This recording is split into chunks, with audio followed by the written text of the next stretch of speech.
महिषासुरमर्दिनी।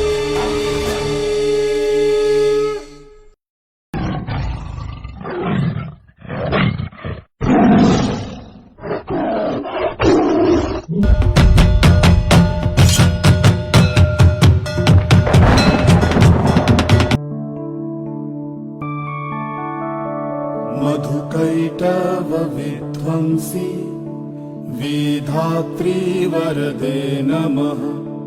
रूपं देहि जयं देहि यशो देहि दिशो जहि। महिषासुरनिर्णाशि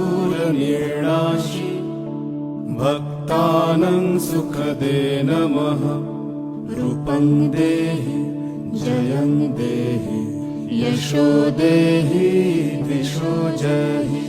धूम्रनेत्र वधे देवी धर्म कामार्थदायिनी।